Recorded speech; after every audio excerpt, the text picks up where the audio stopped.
Oknum polisi arogan merazia pemudik yang melintas di jalan raya, meminta uang damai tanpa alasan yang jelas. Mereka merasa bebas berbuat semena-mena, mempermainkan para pengendara yang sedang berjuang pulang ke kampung halaman. Namun, tanpa mereka sadari, salah satu pengemudi yang mereka razia adalah seorang perwira polisi yang sedang libur dan mudik. Saat identitasnya terungkap, mudik adalah ritual tahunan yang selalu dinantikan oleh jutaan perantau di seluruh Indonesia. Tidak terkecuali bagi Kompol Aditya, seorang perwira polisi yang selama ini bertugas di ibu kota. Setelah bertahun-tahun disibukkan dengan tugas yang tak ada habisnya, kali ini ia akhirnya mendapat kesempatan untuk pulang ke kampung halamannya di Jawa Tengah. Dengan penuh semangat, ia dan istrinya, Rina, bersiap melakukan perjalanan darat menggunakan mobil pribadinya. Bagi mereka, mudik bukan sekadar pulang kampung, tapi juga perjalanan penuh makna untuk kembali ke akar, berkumpul dengan keluarga, dan merasakan kehangatan yang sudah lama dirindukan. Sejak pagi buta, Aditya sudah memastikan semua persiapan beres. Ia tidak ingin ada kendala di tengah perjalanan. Oli mesin dicek, tekanan ban disesuaikan, bahkan camilan dan minuman pun sudah tersedia di dalam mobil. Kita akan melewati rute alternatif biar nggak terlalu macet, ujar Aditya kepada Rina sebelum berangkat.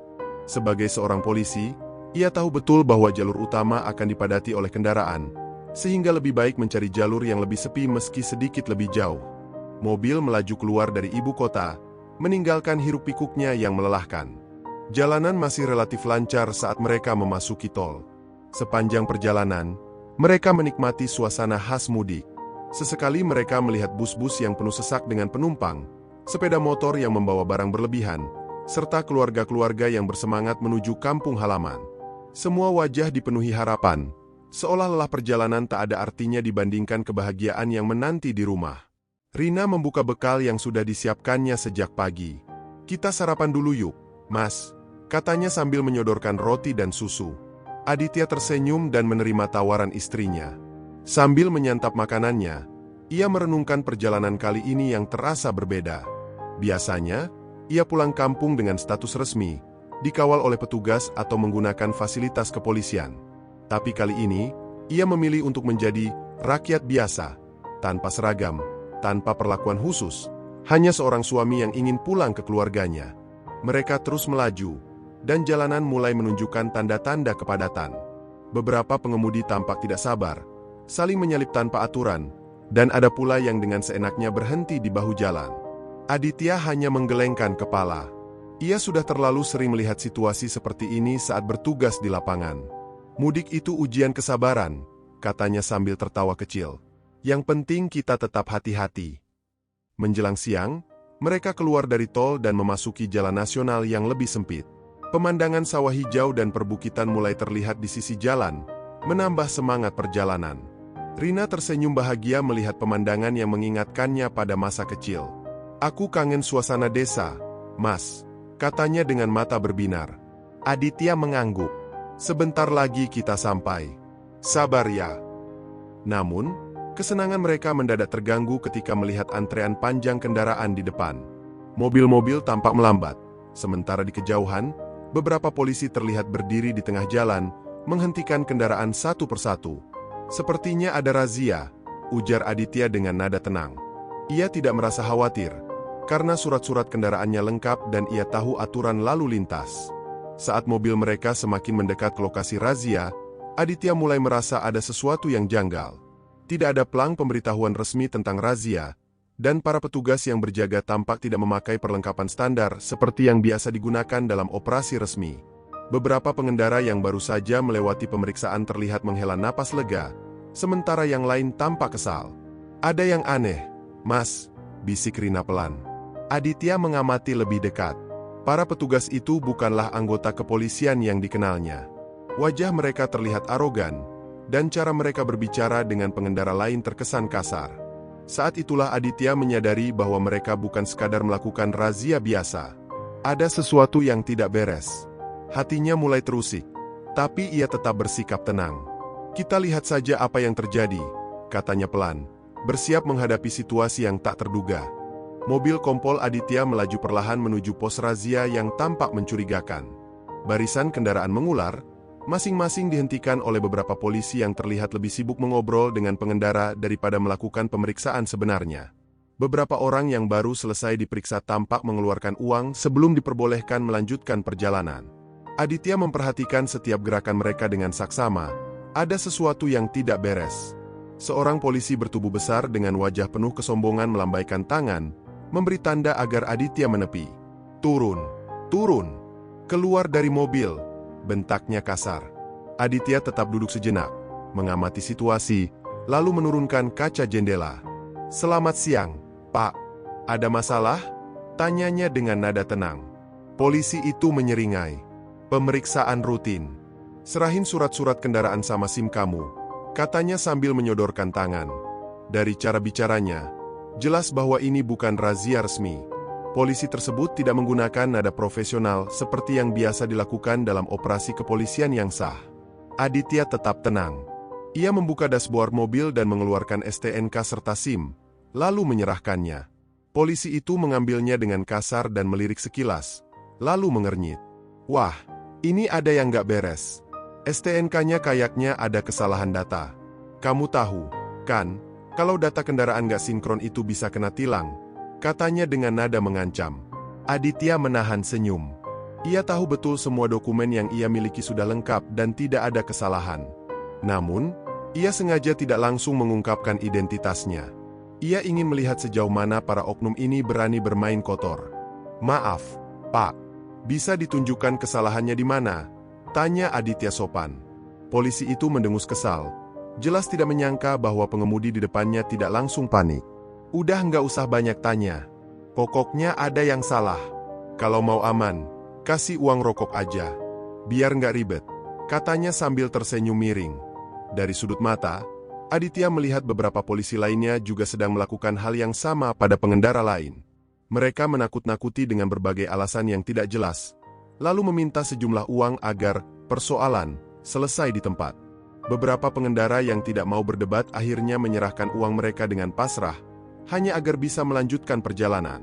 Rina yang duduk di samping Aditya mulai gelisah. "Mas, ini jelas pungli," bisiknya pelan. Aditya mengangguk pelan. "Aku tahu," jawabnya lirih. Sementara itu, polisi di depannya mulai kehilangan kesabaran. "Jadi gimana? Mau bayar atau mau saya tilang?" katanya dengan nada semakin tinggi. Aditya menarik napas panjang, masih tetap tenang. "Kalau memang harus ditilang, saya terima. Tapi, saya minta surat tilangnya sekarang," katanya dengan nada tegas. Polisi itu melotot. Jelas sekali, ia tidak mengira bahwa Aditya akan berani menantangnya seperti ini. Tidak seperti pengendara lain yang memilih untuk segera menyelesaikan masalah dengan uang, Aditya justru meminta prosedur resmi. Ini membuat si polisi bingung dan mulai merasa tidak nyaman. Seorang polisi lain, yang sepertinya adalah pemimpin kelompok ini, akhirnya mendekat. Ia lebih kurus, tapi wajahnya menunjukkan ekspresi yang lebih licik. "Wah, nggak usah sok jago. Lah, udah biasa kok. Di sini emang begitu aturannya. Kalau nggak mau bayar, ya lama di sini," katanya sambil menyilangkan tangan di dada. Aditya tetap tidak menunjukkan tanda-tanda ketakutan.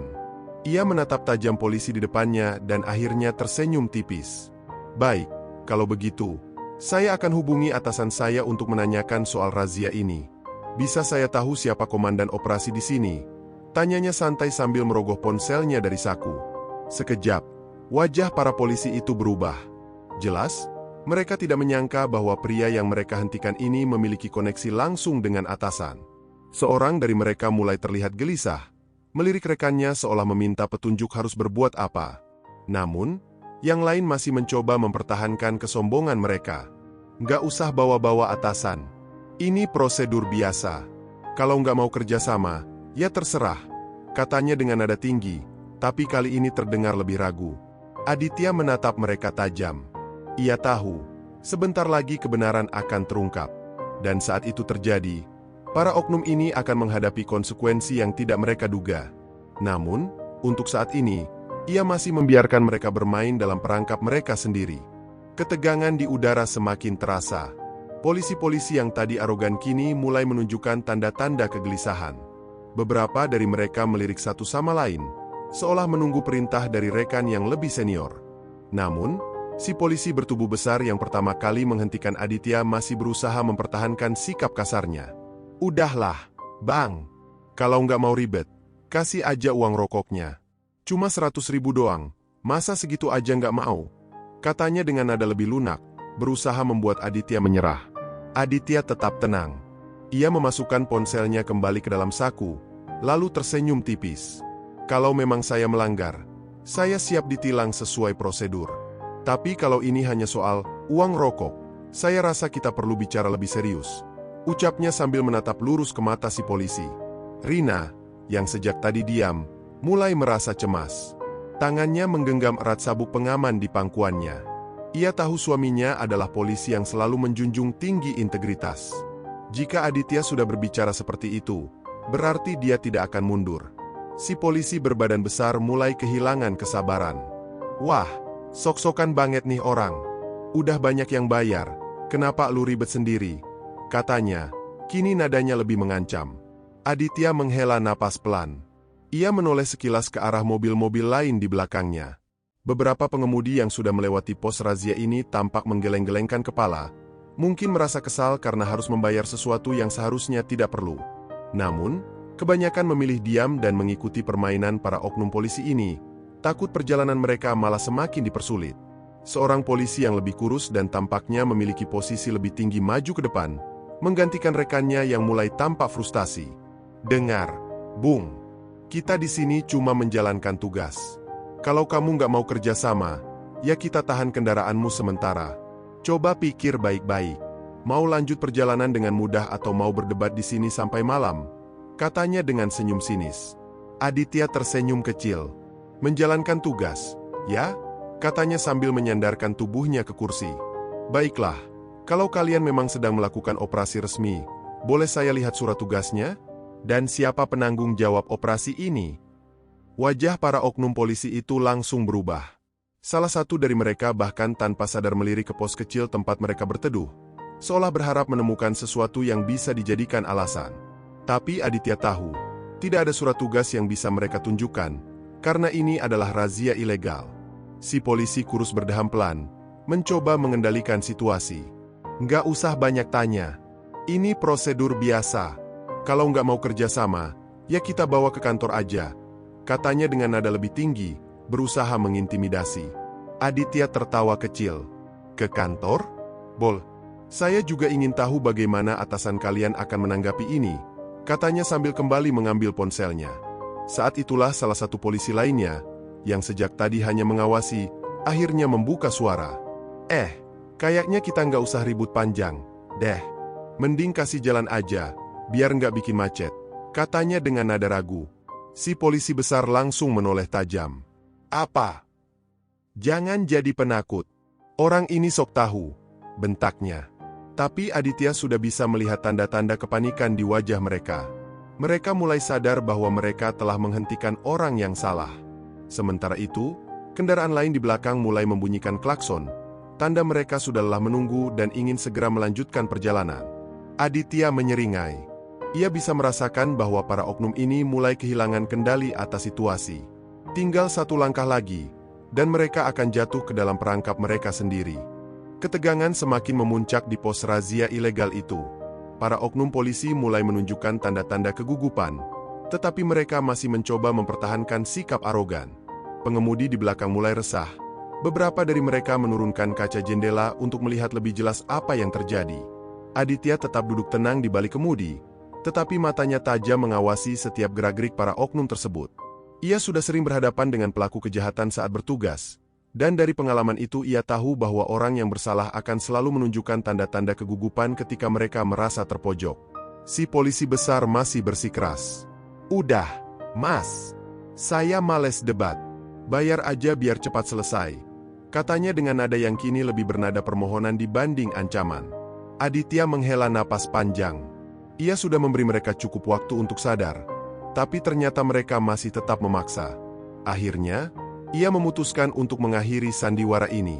Dengan gerakan santai, ia membuka dompetnya dan mengeluarkan sebuah kartu identitas berwarna biru tua. Ia mengangkatnya setinggi wajahnya, memastikan semua oknum polisi di depannya bisa melihatnya dengan jelas. Kartu identitas polisi.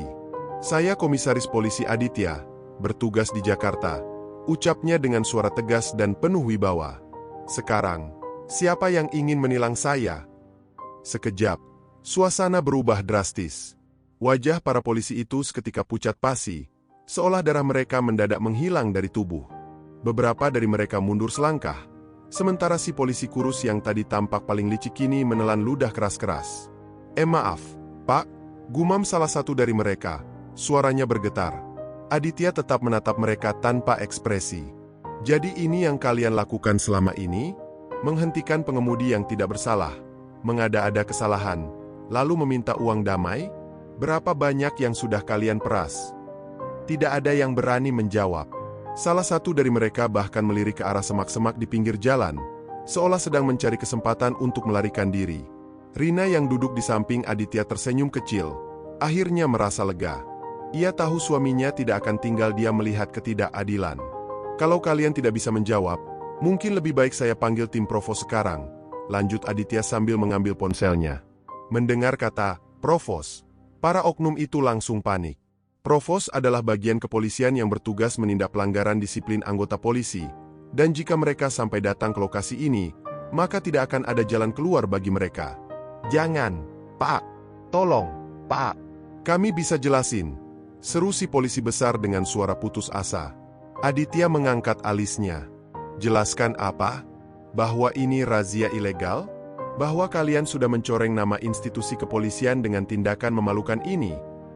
Si polisi kurus yang tadi tampak paling licik kini tampak berkeringat dingin. Pak, tolong kasih kami kesempatan, katanya lirih. Aditya mendengus pelan. Ia sudah melihat banyak polisi seperti mereka, orang-orang yang menyalahgunakan wewenang demi keuntungan pribadi, tanpa memikirkan bagaimana tindakan mereka mencemari nama baik polisi yang sebenarnya bertugas dengan jujur. Tidak ada kesempatan untuk maling berseragam, katanya dingin. Ia lalu menekan tombol di ponselnya dan menghubungi seseorang. Halo, Komandan. Saya butuh tim Provos di titik ini sekarang juga. Ada beberapa oknum yang perlu diproses. Begitu kalimat itu keluar, wajah para polisi itu semakin pucat. Mereka tahu, karir mereka baru saja berakhir. Wajah para oknum polisi itu semakin pucat seiring dengan setiap kata yang keluar dari mulut Kompol Aditya. Suasana di pos razia ilegal itu kini benar-benar berubah. Jika sebelumnya mereka penuh percaya diri dan arogansi, sekarang yang tersisa hanyalah ketakutan dan kepanikan. Si polisi bertubuh besar, yang tadi paling lantang meminta uang rokok, kini berkeringat deras. Ia melirik ke kanan dan kiri, mencari jalan keluar dari situasi yang semakin mengerikan ini. Sementara itu, si polisi kurus yang sebelumnya sok licik mulai menggigit bibirnya. Matanya terus menerawang ke arah jalan seolah berharap ada keajaiban yang bisa menyelamatkannya. Salah satu polisi yang sejak tadi hanya diam akhirnya membuka suara dengan nada putus asa. Pak, tolong, Pak. Kami cuma ikut perintah, katanya dengan suara bergetar. Aditya menatapnya tajam. Perintah dari siapa? Polisi itu menelan ludah. Ia ragu sejenak sebelum akhirnya menggeleng. Kami nggak bisa bilang, Pak. Aditya tersenyum dingin. Oh, jadi kalian masih mau melindungi atasan yang menyuruh kalian melakukan pungli? Baik, nanti saya akan cari tahu sendiri. Sementara itu, kendaraan-kendaraan di belakang mereka mulai membunyikan klakson lebih keras. Beberapa pengendara yang sudah lama tertahan tampak keluar dari mobil dan motor mereka, ingin melihat lebih jelas apa yang sedang terjadi. Mungkin kita harus segera pergi, Mas, bisik Rina pelan, menyadari bahwa situasi semakin menarik perhatian banyak orang. Aditya mengangguk. Sebentar lagi. Lalu, ia menatap kembali para oknum polisi di depannya. Saya sudah menghubungi tim Provos. Mereka sedang dalam perjalanan ke sini. Kalau kalian ingin menyelamatkan diri, lebih baik kalian mulai mengaku sekarang sebelum terlambat, katanya tegas. Mendengar kata-kata itu, kepanikan semakin menjadi. Si polisi besar yang tadi sangat kasar tiba-tiba berubah drastis. Ia merapatkan tangannya seperti orang yang sedang memohon. Pak, tolong, Pak. Kami nggak ada niat jahat. Cuma butuh tambahan buat lebaran. Aditya menatapnya penuh rasa jijik. Tambahan buat lebaran? Dengan cara memeras rakyat yang sedang mudik? Apa kalian tidak punya hati? Si polisi kurus mencoba ikut membela diri. Pak, kami janji nggak akan ngulangin lagi. Tolong kasih kesempatan, Pak. Kami juga punya keluarga. Aditya menggeleng. Keluarga kalian tidak ada hubungannya dengan kesalahan kalian. Kalian sendiri yang memilih jalan ini. Dan sekarang kalian harus menerima akibatnya. Tiba-tiba, salah satu oknum polisi, yang sejak tadi diam dan tampak paling muda, langsung berbalik dan berlari kabur ke arah semak-semak di pinggir jalan. "Hei, mau kemana kamu?" bentak Aditya. Namun, sebelum polisi muda itu bisa benar-benar melarikan diri, sebuah suara keras terdengar. "Diam di tempat." Dari kejauhan, terlihat 3 mobil patroli kepolisian melaju dengan cepat, lampu rotator mereka berkedip-kedip tajam. Tim Provos sudah tiba. Ketika tim Provos akhirnya tiba, suasana di pos razia itu berubah total. Mobil-mobil patroli yang tiba dengan kecepatan tinggi langsung berhenti di dekat pos, memecah ketegangan yang sudah memuncak. Beberapa anggota tim Provos yang berpakaian dinas lengkap segera keluar dari mobil dan menuju ke arah kelompok polisi yang terpojok. Mereka terlihat tenang, namun aura kewibawaan mereka jelas terasa. Si polisi muda yang tadi berlari kini berhenti di tengah jalan, tak tahu harus berbuat apa. Wajahnya penuh rasa takut, dan tubuhnya gemetar. Ia sudah tahu bahwa semuanya akan berakhir dengan cara yang buruk baginya. "Pak, kami nggak tahu apa yang terjadi," katanya dengan suara gemetar, sambil melihat ke arah tim Provos yang semakin mendekat. Namun, seorang anggota tim Provos yang terlihat lebih senior langsung menatapnya tajam. "Sudah cukup. Kami tahu apa yang kalian lakukan di sini," katanya dengan nada tegas. "Kalian telah melakukan pungutan liar dan menyalahgunakan kewenangan sebagai aparat kepolisian. Ini adalah pelanggaran serius." Beberapa anggota tim Provos mulai memeriksa barang bukti di pos tersebut, termasuk uang yang disita dari beberapa pengendara yang baru saja melintasi razia ilegal itu. Mereka dengan cepat mengumpulkan bukti-bukti dan mencatat setiap nama oknum polisi yang terlibat. Sementara itu, si polisi besar dan si polisi kurus yang semula sangat arogan kini hanya bisa menundukkan kepala, jelas merasa terpojok. Aditya yang sejak tadi diam hanya memperhatikan, tak ingin ikut campur lebih jauh. Ia tahu bahwa tim Provos akan menangani hal ini dengan benar. Tetapi ada kepuasan tersendiri bagi dirinya, melihat para oknum itu akhirnya menghadapi konsekuensi dari perbuatan mereka. Salah satu anggota tim Provos menghampiri Aditya dan Rina. "Terima kasih telah melaporkan tindakan ini, Pak Kompol. Kami akan menangani mereka sesuai dengan prosedur," katanya dengan hormat. Aditya mengangguk. "Tugas saya hanya untuk menegakkan hukum. Ini adalah tanggung jawab kita semua." Rina yang sejak tadi hanya menjadi saksi merasa lega.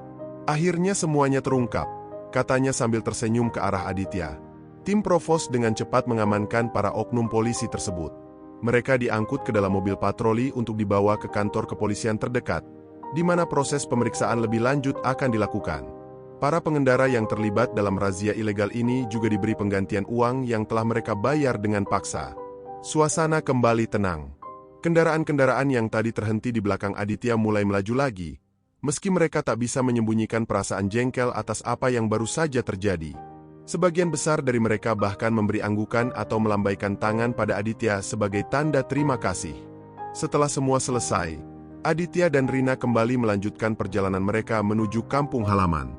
Jalanan yang tadinya terasa sesak kini mulai lancar, dan Aditya bisa merasakan ketenangan yang datang setelah perjuangan untuk menegakkan keadilan. Namun, di dalam hati Aditya, ia tahu bahwa ini baru permulaan. Masih banyak oknum-oknum seperti mereka yang tersembunyi di luar sana, menggunakan kekuasaan mereka untuk menindas rakyat yang tidak bersalah. Tapi setidaknya, hari ini, ia bisa sedikit mengubah keadaan. "Mas, kamu nggak capek?" tanya Rina sambil tersenyum manis. Aditya menatapnya dengan penuh kasih sayang. "Tidak, Rina. Menegakkan kebenaran tidak pernah membuatku capek. Justru itu yang memberi kekuatan." Rina tertawa kecil. "Kamu memang luar biasa, Mas." Aditya hanya tersenyum. "Ini bukan tentang aku. Ini tentang kita semua. Dan kita harus terus berjuang agar keadilan tetap ada."